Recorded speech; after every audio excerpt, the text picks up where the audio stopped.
اچھی طرح یاد رکھنا،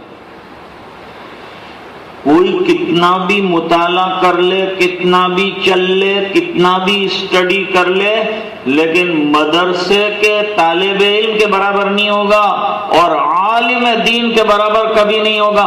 کبھی کبھی لوگ کہتے ہیں مولانا تم نے کتنے دن لگائے، تم نے کتنے مہینے لگائے، اس نے 10 سال 11 سال لگائے ہیں اور ایسا شوربہ کھایا ہے کہ تو دیکھ بھی نہیں سکتا، اس نے ایسی روٹی کھائی ہے کہ تیرے گلے سے خدا کی قسم کبھی اتر نہیں سکتی۔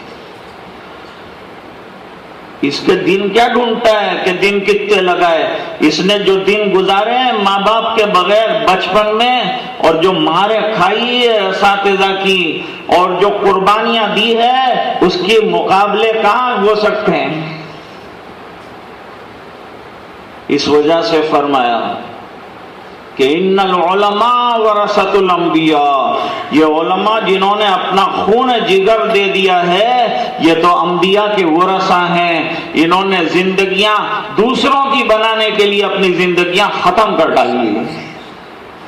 یہ بھوکے رہ کر پڑھ رہے تھے، یہ پیاسے رہ کر پڑھ رہے تھے، کہیں استاد ناراض ہوا تو باہر کھڑا کر دیا، نہ اس نے بارش دیکھی ہے، نہ اس نے سوکھا دیکھا ہے، نہ اس نے پانی دیکھا ہے، نہ اس نے جوانی کی خوشیاں دیکھی ہے، نہ یہ ہوٹلوں میں کھاتا پھرا ہے، کہاں اس کی برابری کر سکتے ہیں؟ یہ رات کو اٹھ کر ایک رات میں جو پڑھتا تھا تو کتنا بھی چل لے گا اس کے برابر نہیں ہو سکتا۔